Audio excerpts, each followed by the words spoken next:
Yes,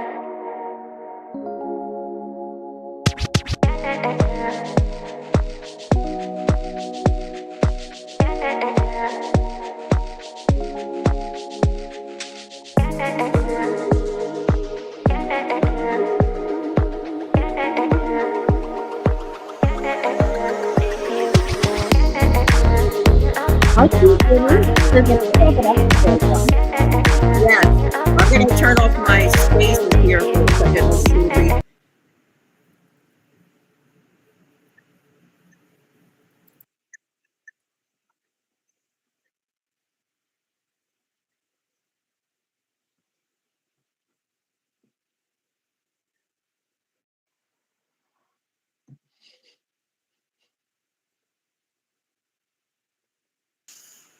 I love everyone dancing.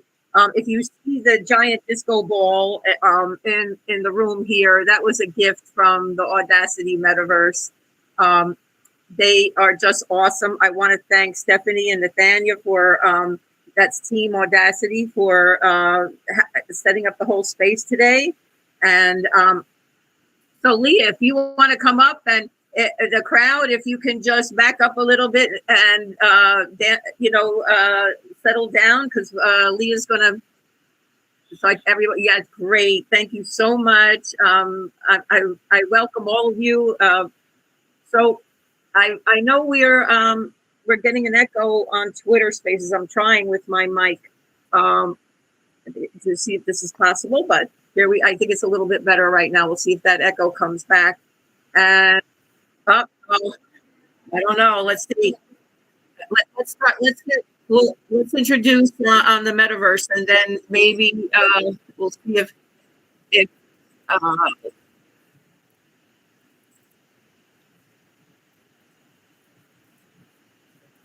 someone mentioned this morning in a Twitter space that this was happening to them. Someone mentioned in the Twitter space that they were getting this today.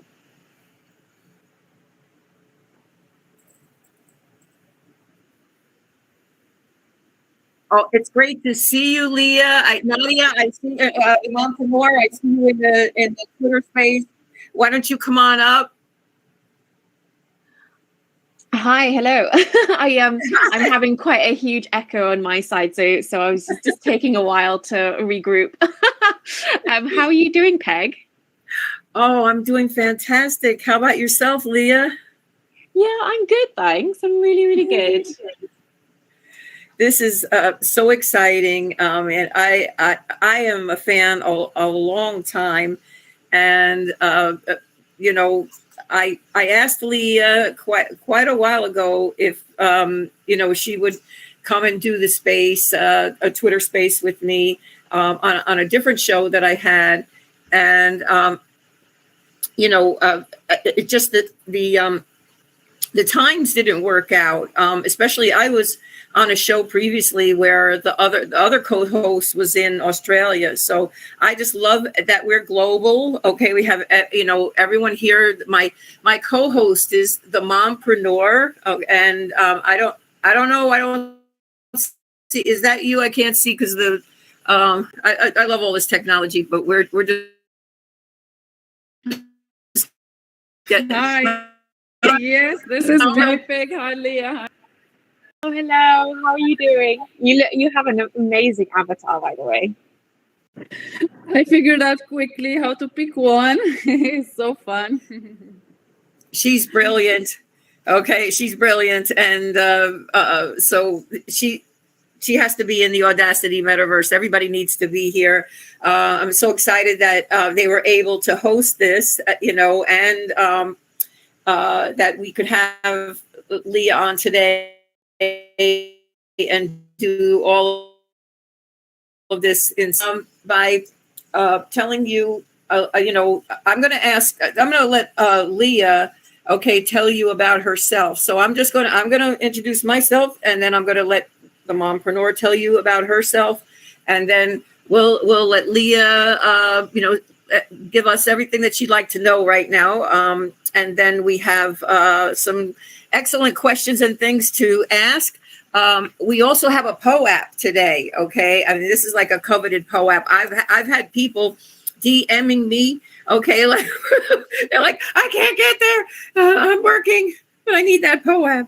So, okay, we have a POAP, and then Leah also has a generous discount for her clothing, which I'm a huge fan. I just, really, it's just amazing, and I just love not only she has put so much thought into the branding. If you've seen I did. I'm going to try to with the Twitter space. Let me see while someone else is talking if I can pin some of that.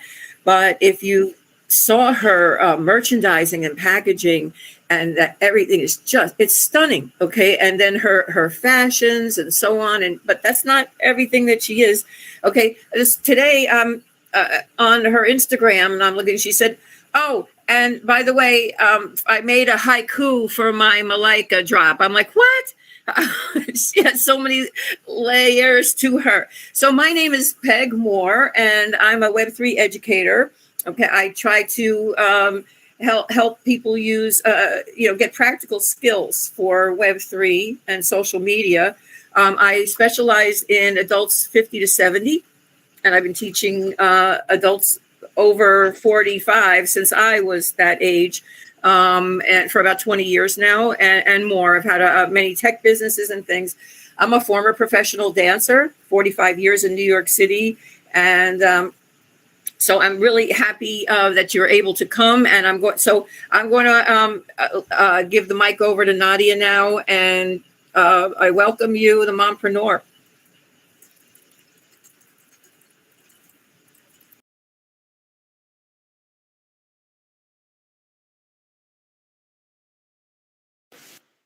So is the mompreneur anywhere?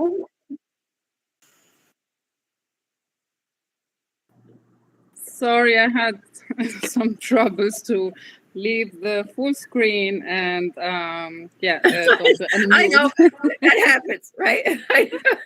Yes, absolutely, and this is how we know. Even though, like we've been using it for a while and everything, but it just takes, I think, some time to adapt.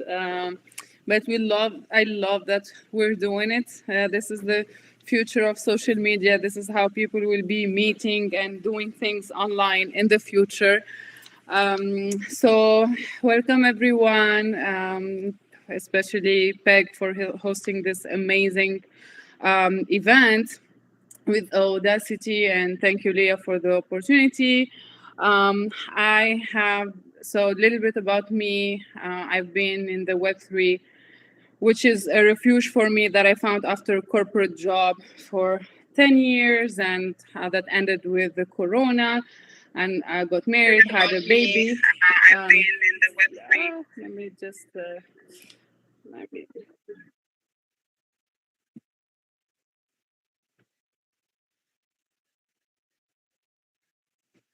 I see and I hear my echo. I'm not sure.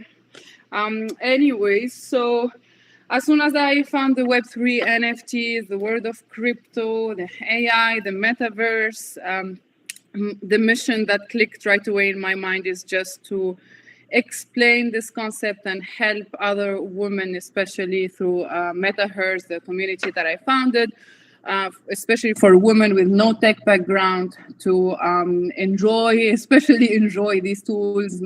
Probably not everything has to be serious and for business and growth and everything. Sometimes it's just, to make, I don't know, like vision board event or just like connecting with other women. And that's what would make us, more comfortable using these tools. So I'm very happy and excited for today's event, and I can't wait, I try to get in with my Oculus with the goggles, but for some reasons I couldn't find the app on the store. So I sent them on the App Store. So I sent on Cyber a message. If they can help me finding it, it would be amazing if I can have the full immersive experience. Otherwise, even on the screen, this looks very immersive and amazing so far. Thank you so much. I know I love it. And so you and I have been connected a while now, doing this type of thing, and I just love the mompreneur, Nadia. She's really, really innovative, and always ahead of things. She's got a lot of great ideas going on with AI. So I'm I'm going to introduce Leah Sams and the power of women.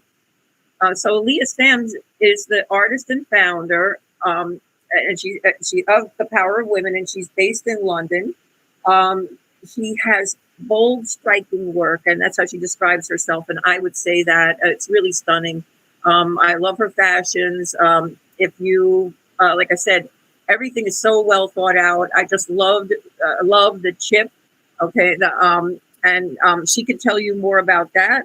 I'm sure she's going to be the best salesperson for her own garments, I'm sure. I've seen her work at NFT NYC. I've seen her work at the World of Women. She had her fashions were not only on display, but they were for sale. I mean, this is just, I have to say, like I said, some creators, they're able to just get to, one level because that creative, process and everything is really overtakes you.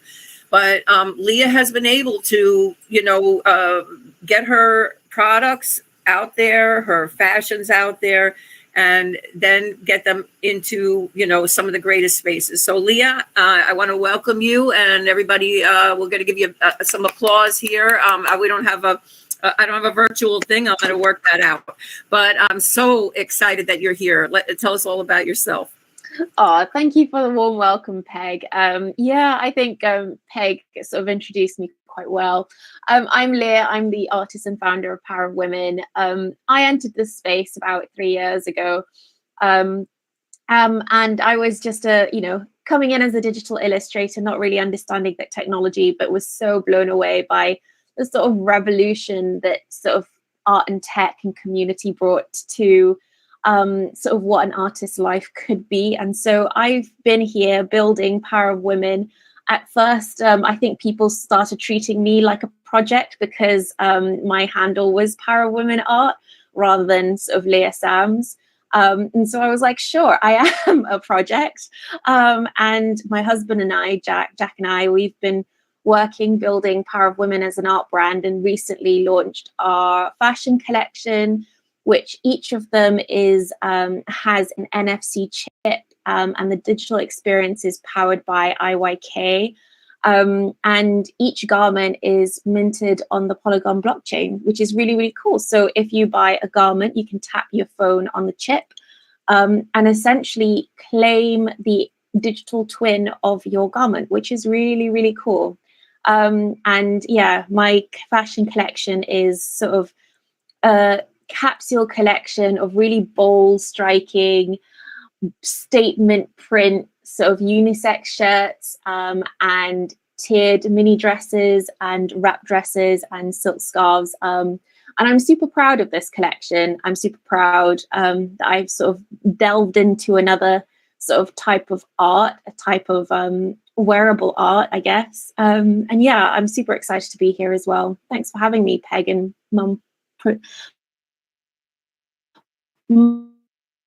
Mumpreneur. your handle.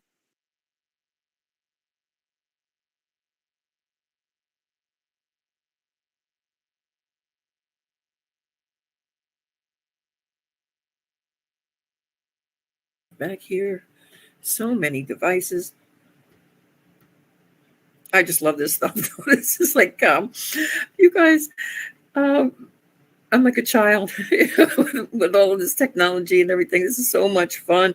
Really, not in my wildest dreams did I think that the universe was going to give me this, and it's everything I ever asked for. Okay, so Leah, now about the Paradise Collection. Okay, what inspired you to create the Paradise Collection, and can you walk us through your creative process for this collection? Sure. Yeah. Well, I met a good friend of mine, Shreya, who is also an incredible artist. She has sort of like over a decade's worth of experience in the fashion industry, found herself quite tired of that industry and with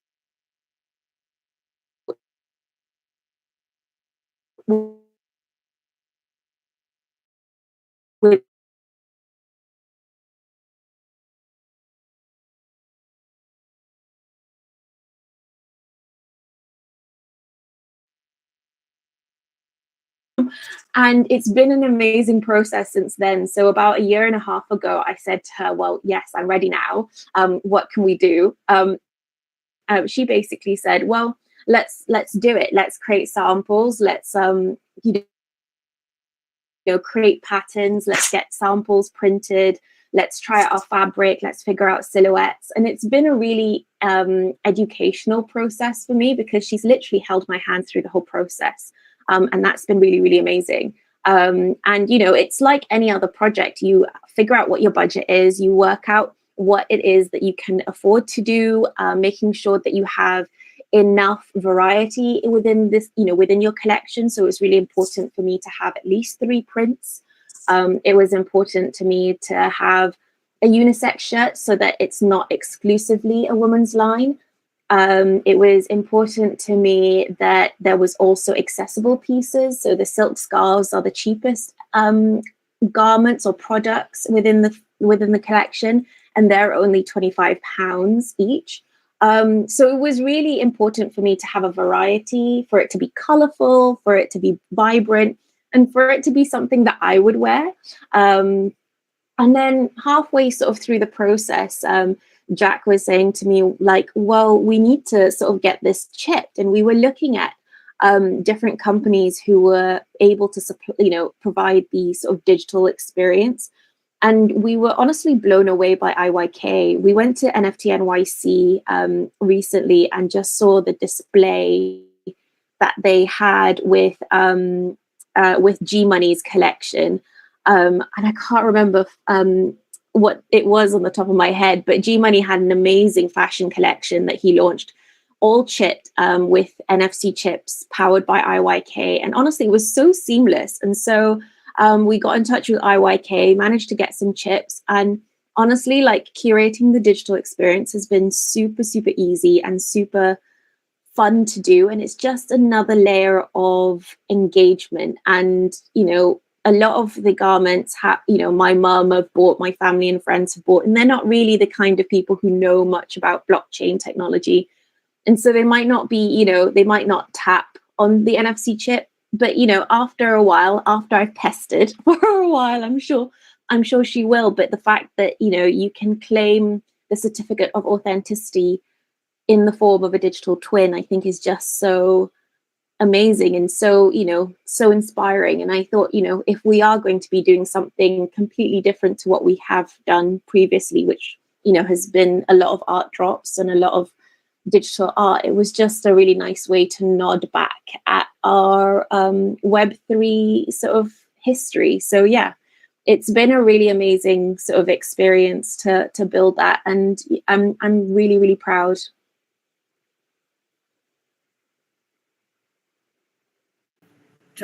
And again, with the Paradise collection, how is it unique compared to your previous work? I know you said you collaborated with her, but are there any specific themes or messages that to convey in this collection?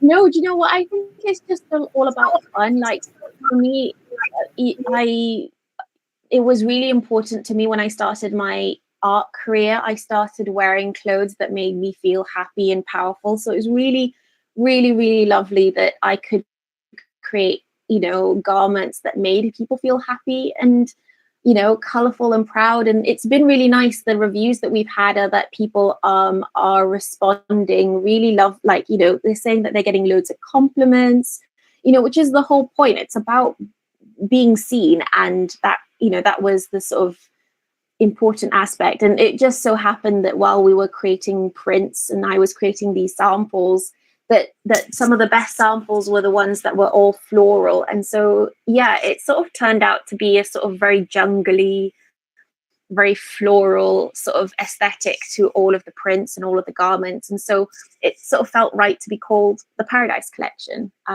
It just felt really, really right and really nice. I see a question here in the chats. It says, with an NFC chip, do you get a wearable for a certain metaverse, or is it not interactive? So the NFC chip, basically, once you tap it onto your phone, it doesn't go to a metaverse. It goes into a bespoke page that has your garment sort of digital twin displayed there. So you get all of the product information, all of the metadata, all of that on there, plus anything that I wanted to add on there. So you have all my social links. I could add like a discount code on there for a certain amount of time. So I can curate what you see on that landing page. And then through that landing page, you can access the digital twin either on OpenSea, on Etherscan. And then you can also, I think that's pretty much it. So yeah, it's a really good way for me to sort of like connect to whoever owns that garment. Thanks for the question. I love that. Yeah. I know, I love that. And I also love your color palette. I love the palette that you've chosen for this collection and for the next one. So I'm going to turn it over to Nadia for the next question. It's been a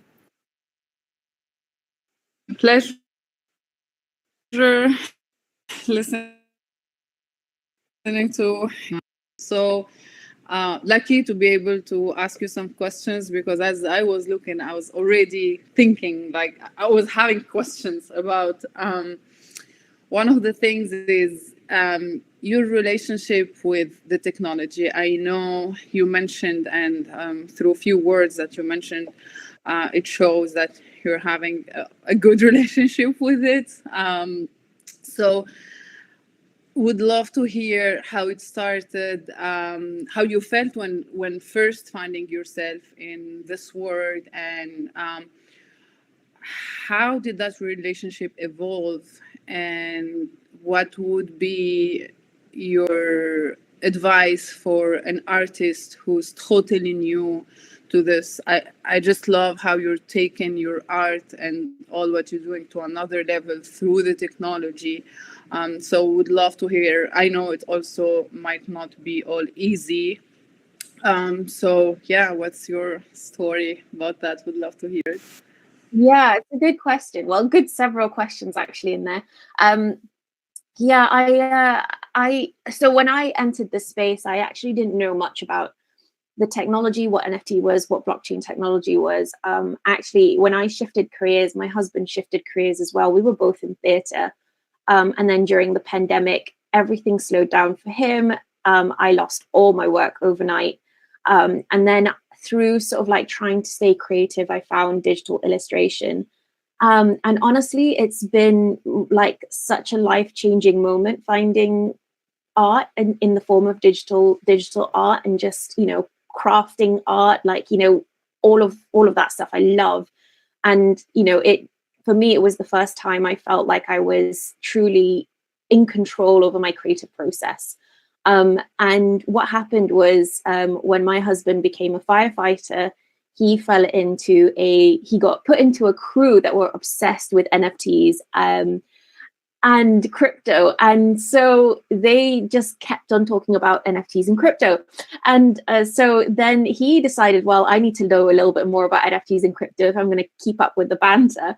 And so he then eventually showed my art, which is like very, at that time, very feminine, very flamboyant, very, very, female gaze. And when I shared it, when my husband shared it with his crew, they all replied like, "Oh, I'd buy that as an NFT." And of course, when Jack told that story back to me, I was like, "Well, what's an NFT?" And so like, do you know what? Let's just give it a go. We started a collection, which is essentially all the artworks I was creating once a day during lockdown. I had 50 of them that I decided were really, good enough. I launched the League of Extraordinary Women as a collection on OpenSea, and then amazingly, sold out within like 3 hours, which was absolutely crazy, because I think in that moment I was earning more money as an artist than I had ever did throughout the whole of COVID and lockdown as an artist selling on Etsy. And so I was like, oh God, this is amazing.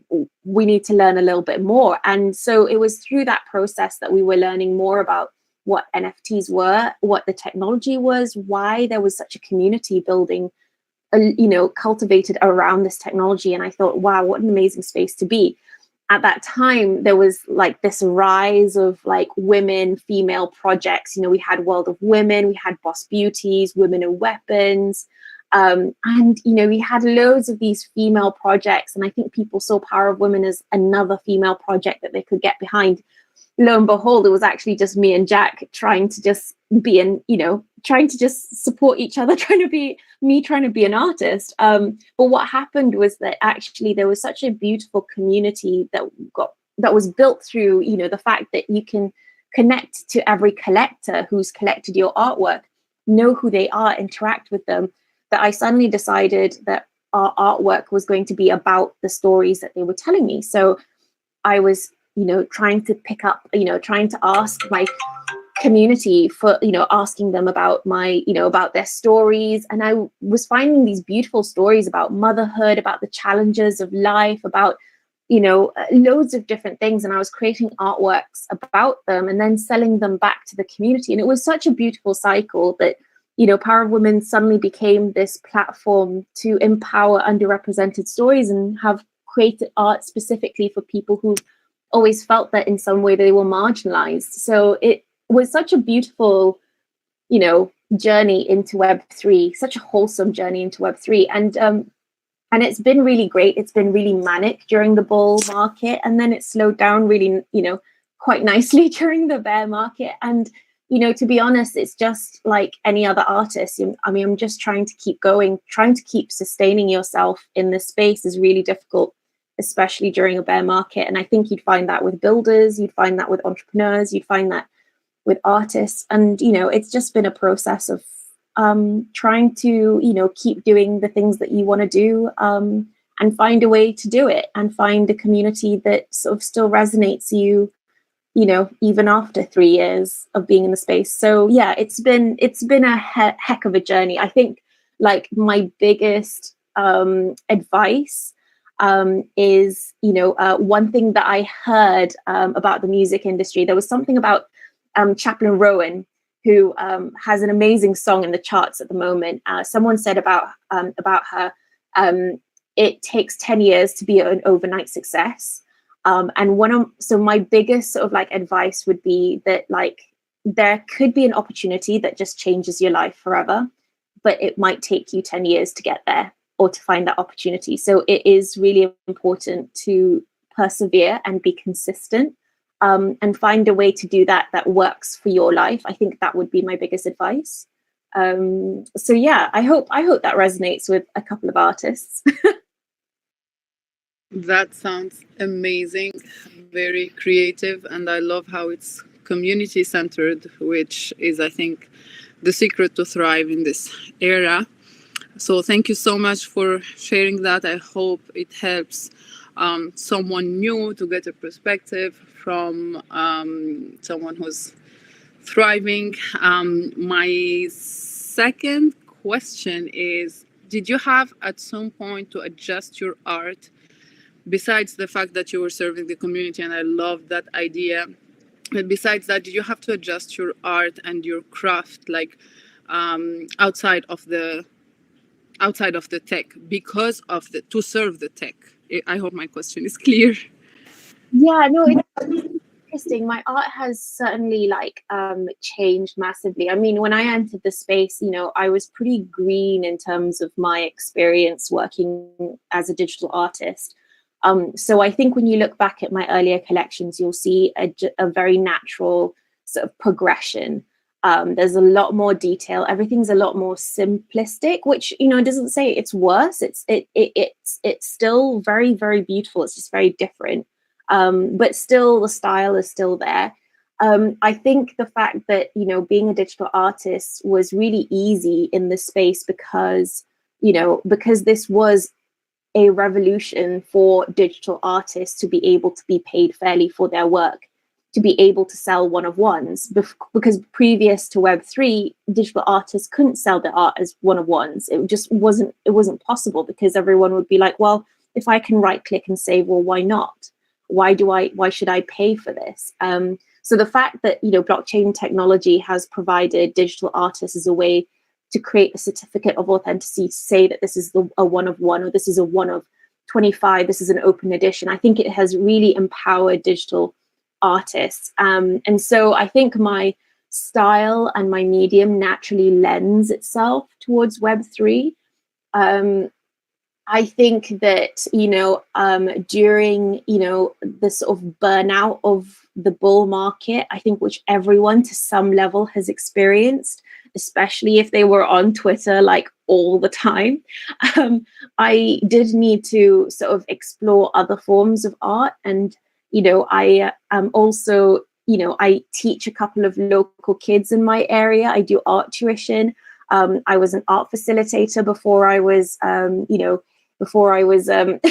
dived into Web3. So I was doing some art parties for kids. I was doing some after school art clubs. So, digital art has always been a sort of like the biggest part of my sort of creative process. But I also love the sort of craftiness of, things that you do for fun with kids, because I think that gets back to the sort of like joyness of art, and none of that ever is seen in the Web3 world, I don't think.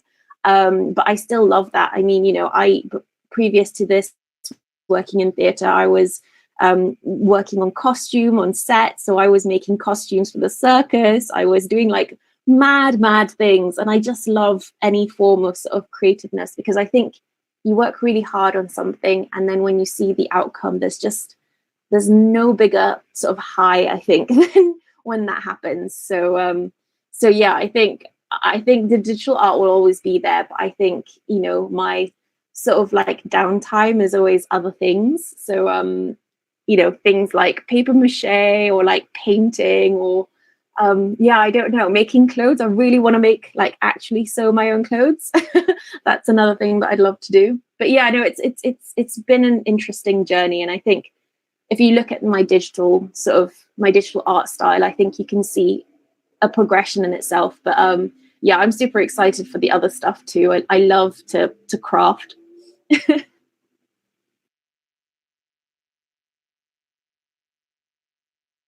I love finding out that about you as well, because I have a 45-year history. I stopped in the pandemic. I stopped dancing, but I am a professional dancer in New York City, and teacher, and have done the theater thing and costume making and all. And I just loved all of that, about you as well. Really have the same interests where that's concerned. And so I don't know, Nadia, are you finished? I still have some questions, but I'll give it to you, and then I have them. I can ask later. Great. Okay. So I want to know about the Malika drop. If you just give me 1 second here, because my notes just went up the. So you have an upcoming art drop, which is today. Okay. And you can tell us all about this. Really exciting. And about your on Floriculture World on Foundation, released just today. Okay. And so if you could tell us more about Malika and what's the story behind this artwork. Also, why did you choose,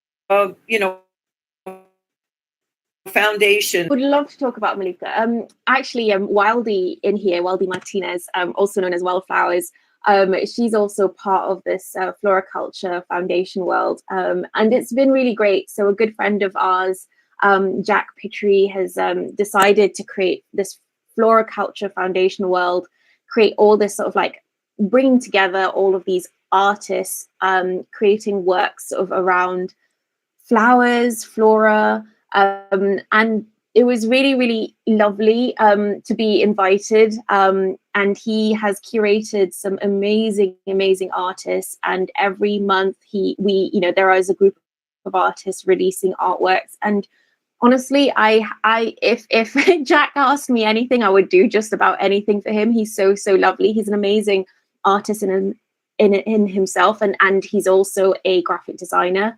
But unfortunately, I couldn't join the first couple of exhibitions, which happened on previous months. But I was able to release Malika as part of this exhibition. And it is a limited edition of 15 artworks at 0.01 ETH. And, you know, when Jack invited me to be part of this, the moment he said floriculture, I was like listening to Miley Cyrus and her song Flowers, which I think is a remake of another song by another artist. But it was all about sort of like female empowerment and self-love. And I was just like, you know what, this is what my onto an artwork, this would be it. I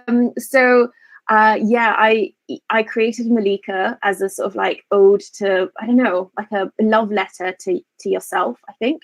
And I decided, you know what, instead of a bio, a very cheesy bio by written by me, maybe I could write a haiku, because a haiku seems a lot more manageable than writing a poem. But it turned out pretty good, I think. I'm really proud of Flowers, sort of Malika, and I'm really proud of the haiku I wrote for it. It's a really, really lovely piece, and it's just, I don't know. Yeah, I hope that anyone who sort of mints a piece feels like they are sending a love letter to themselves. And each owner of Malika will be able to claim a free print of Malika to hang on their walls, maybe, if they wanted to. Again, I love the color palette for this drop, and you can see on the screen that we have here and throughout the metaverse. If you look on the walls on your way in and way out, we have Leah's gorgeous work. And thanks again to the Audacity team for making all of this possible, and making the Mentorverse look so special all the time. So I wanted to ask here, 1 second. Again, my notes here. It keeps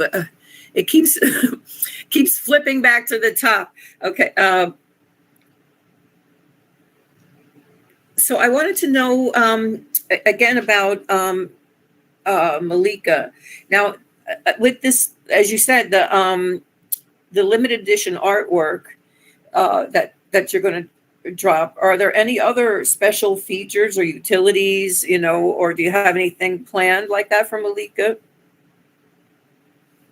No, it's just a piece of artwork. I think a lot of, unlike sort of a lot of PFP collections or projects, there's not a lot of utility apart from the artwork itself.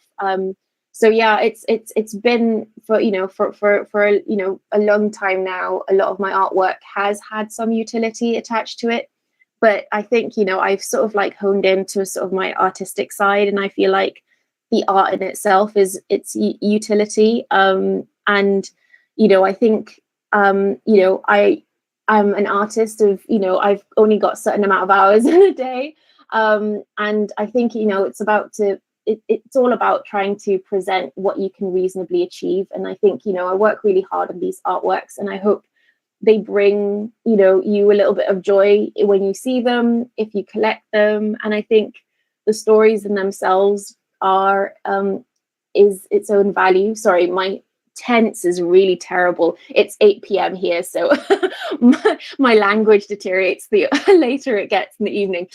But yeah, it's all about the art for me quite recently, and the fashion. It's all about the fashion itself. I think my work just, I hope, speaks for itself, and I hope that's enough for whoever sees it and whoever collects it. Yeah. before I turn it over back to Nadia, I wanted to know, do you see any future trends in fashion that might emerge? Or have you come up with something new that what are you seeing for the future of this emerging technology? That's a really interesting question. I think, it was very interesting having visited NFT Paris this year, especially because it was happening the week before Fashion Week. So there was a lot of fashion brands there. And, the thing that kept on being talked about was digital twins. So it was really interesting to see that the technology was sort of gearing towards that. It was not the fact of having an NFT and being able to claim physical merch. It was actually to be able to have garments that were chipped or luxury goods that were chipped so that you had a certificate of authenticity. So you were able to sell it on and say, this is the authentic sort of brand.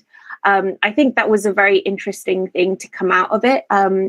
About my experience, I think the big conversation that I was seeing at NFT Paris was also AI and how and use cases of AI in the creative process. I've heard some really interesting sort of ways in which companies have been really using it specifically for certain things to enhance their product, rather than just using it in everything that they were doing. And also, the bigger the brand, the more liable they are for things like IP rights, questions on, the right to use any of the data that gets inputted into AI. So it was really interesting conversations about where it was going. But, I think in terms of the fashion aspect, a lot of bigger brands are looking at producing less, but being able to be part of the long usage of a garment. So being able to be part of the process when you sell it on, if they were able to be part of the secondary sales, the royalties, they maybe don't have to produce as much. It was an interesting thought, but certainly digital twins or product passports, those were the things that people were talking about a lot at NFT Paris, which I thought was very, very interesting. I thought about too when I saw your fashions, the chipped fashions, about future recycling, of garments, just like with the vintage stuff now, and how that chip in that patch might go on to be in other garments, and isn't that cool? And then you could trace it, and perhaps if you're still alive or something like that, say because I don't think it's going to be in that distant future. You'll be able to interact with your community, of course, like you're talking about. And you have the capacity to change the the interface and what the customer sees and offer them new things. But it's going to be so cool to track that garment in the future. When we were young, there weren't a lot, people didn't have a lot of clothing, and there were hand-me-downs, and it'd be great because your fashions definitely lend themselves to reselling and regifting and things like that. They just look amazing, and even though I don't have it in my hands yet, it just, everything looks so sturdy. Like I said, you've and whoever you have that's manufacturing those for you, the patterns that you picked out are outstanding, and everything just looks beautiful too. You really have the two of you. I have to give your husband credit as well, since you are the two of you have done a really good job. So I'm going to pass the mic back to the mompreneur. I know her ears are probably standing up because you mentioned AI. That's right. I had another question before getting to AI, but as soon as she started talking about AI, I moved things around. So Thank you for mentioning that. And as an AI enthusiast, I would love to hear, when did you start using AI and how did you integrate it in your process? Oh yeah, I need to clarify. I haven't used AI, not yet. I'm not. I haven't sort of taken the time to discover yet. It's just I think there was some interesting conversations at NFT Paris that I thought was very it was very exciting. I think you can't go to a conference without someone mentioning AI and talking about, how it fits into sort of like culture, Web3 culture, sort of business culture, everything, process, artistic process, creative process, enhancing sort of business. I think, there's nothing that AI won't touch soon, I think. And, it's just inevitable. So, I think I am really excited to explore. I haven't given it enough time yet, and I feel like I need to just slow down and do it properly. I just didn't want to rush it, but it was, I would be really excited to see how it works. I don't think I am incredibly precise in my sort of control over my creative process, because I think for a long time I haven't been in control over my creative process working in theatre. So I feel like everything that I do, if I incorporate AI, needs to be really intentional. And I need to feel like I am in control over the process. So yeah, I need to give it a little bit more time. But yeah.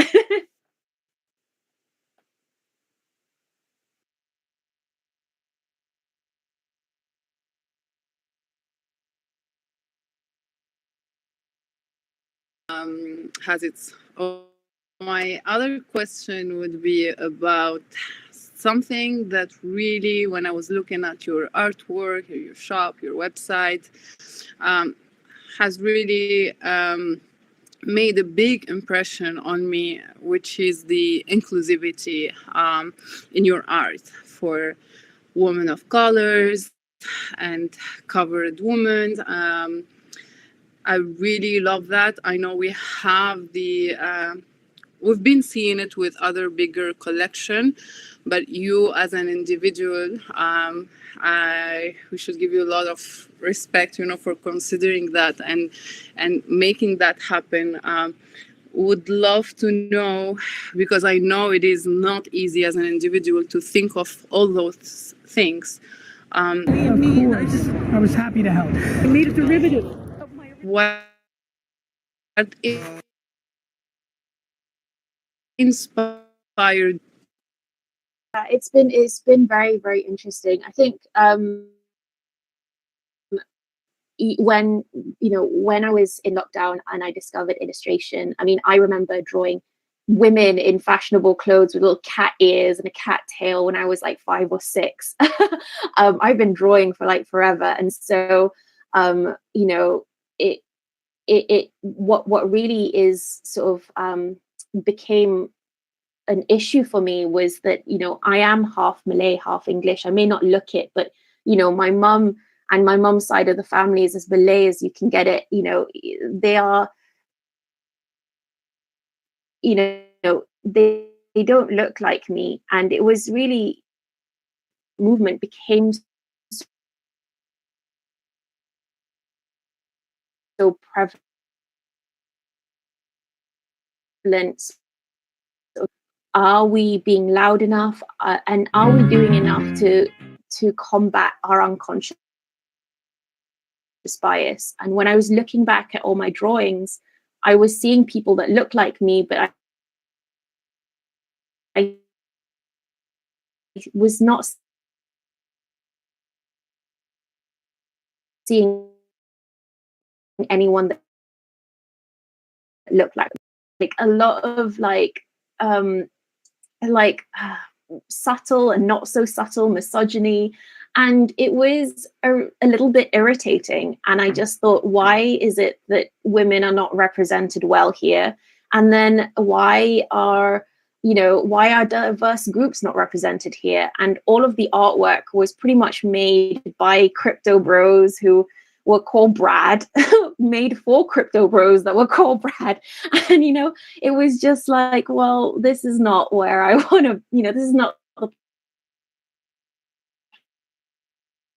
place that I want us, because I was trying to consciously think about my unconscious bias during lockdown. My rare in the space. I think there was only a few PFP collections that were truly diverse, and majority of those were women, female-led collections. And so there was a lot of people who felt like, oh, they wanted to be part of this technological revolution, but they couldn't mint anything that felt like they represented them. So they were like, oh, we'll buy Leah's work, we'll buy work from Power of Women. And then what happened was that I started listening to these stories, and these stories were suddenly, it's not just a case of diversity, it's a case of underrepresented stories. There were stories on, just when we were talking about motherhood, I was holding a Twitter space on motherhood with about 200 people in the space, my first space that I was hosting. I mean, it was absolutely wild. And people were coming up to tell stories publicly about, about miscarriage, about being queer and trying to be a mum, and, struggling to adopt, or struggling to even, adopt their partner's child, having issues, finding out that you are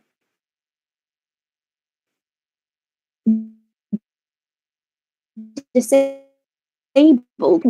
And it was just, all of these, and that was just on motherhood. I held other days and things about, cultural representation. And it was just such a beautiful moment of, feeling like Power of Women could be this platform for everyone who, felt like, this space is amazing, the tech is amazing, but this is not the diversity we want to see if we're thinking about the future of art, the future of tech.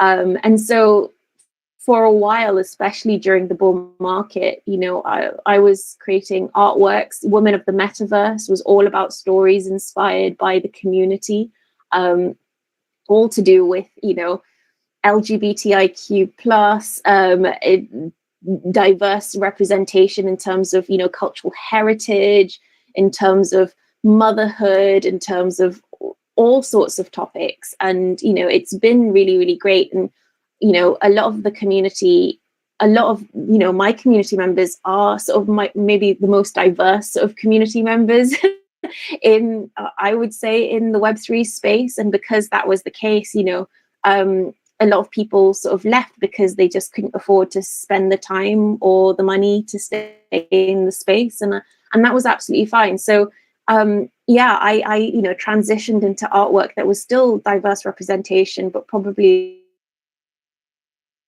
less sort of like terms of like asking for their, personal stories, and sort of using, I don't know, storytelling as an artwork as a form of therapy. I'm not sure, but yeah, it's been, I think that's a huge part of sort of my work, and why, as much as possible, diverse representation is really important. I think it's maybe an apology to my mum and to my cultural heritage that maybe I put aside or subconsciously was not recognizing enough. So yeah, I am here to, I don't know, to do better, and create work that hopefully does a little bit better for the world. I don't know, and just something beautiful as well. I'm all emotional over here. Thank you so much for sharing that. Really, you're a beautiful soul. My mother was LGBTQ. She's deceased now, 20 years, and but thank you so much, Leah, for it, just being who you are, and being inclusive. A lot of us are mixed ethnicity and race, especially in Europe and in the U.S. where I am, and I'm Hispanic, okay, ethnicity. My grandmother's from Puerto Rico. We have family from Africa, East Africa, and Spain, and I just love, I was mentioning that to you before, being a global citizen now, and going forward, we have to, make this a better world, like you're saying, and recognize that we all came from from different places that it flavored us, spiced us, and made us who we are, and we all, but we all deserve to be here, and we all just deserve to be, period. So I'm going to wrap this up, this hour up, and we're just going over slightly. If there's a question you want, with Leah, please put it in the chat.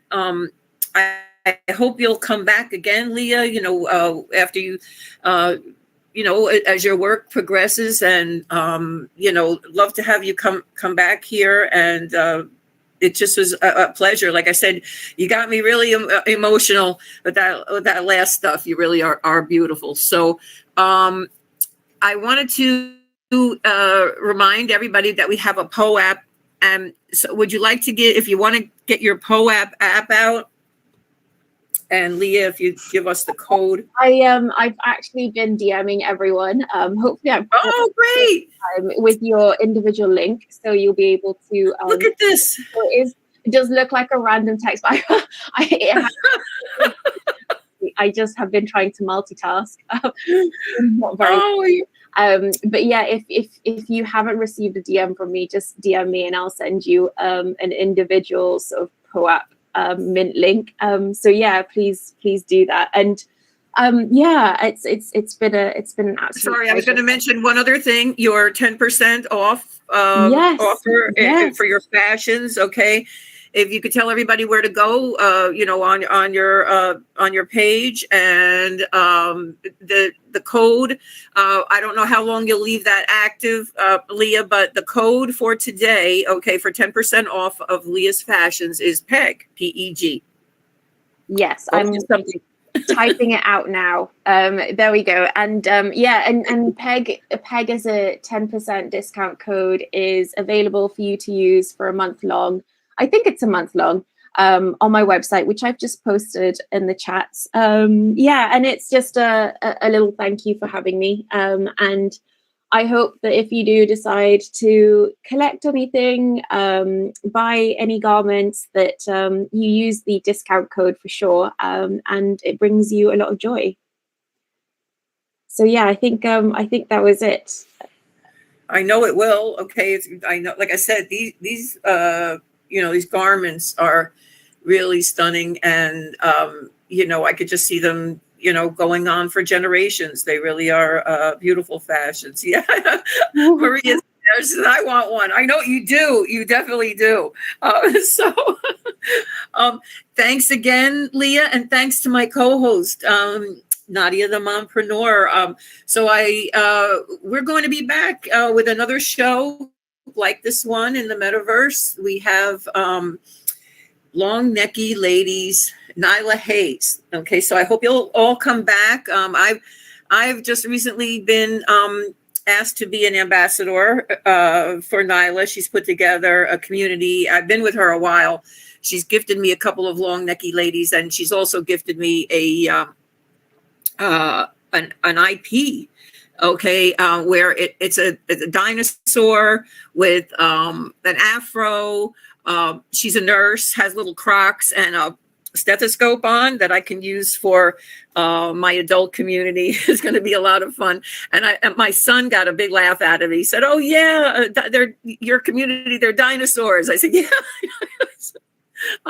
So Leah, thanks again for being who you are and for coming to the Metaverse. Thanks, to your, I have to give flowers to your husband too for everything that the two of you are doing. It's great that you're working together. And again, Nadia the Mompreneur, thanks so much. Why don't you unmic and say goodbye? Thank you, everyone. Thank you, Peg, for making this experience happen. Thank you, Audacity and On Cyber, and especially Leah for sharing all, her stories with us. Thank you for your creativity, your innovation, your inclusivity. You're amazing. And we're here to support artists like you. It was such a pleasure. And thanks to the team at Audacity. So I'm gonna take us out now. So I had something here, but it didn't work out for the music. So I'm gonna but Audacity usually takes care of that. And if you'd like to do some dancing for a few minutes, they'll have it open for just a couple of minutes. So yes, you'll play. They're gonna put some music on so we can dance. So thanks so much for everyone for coming. I really appreciate you, and see you next month.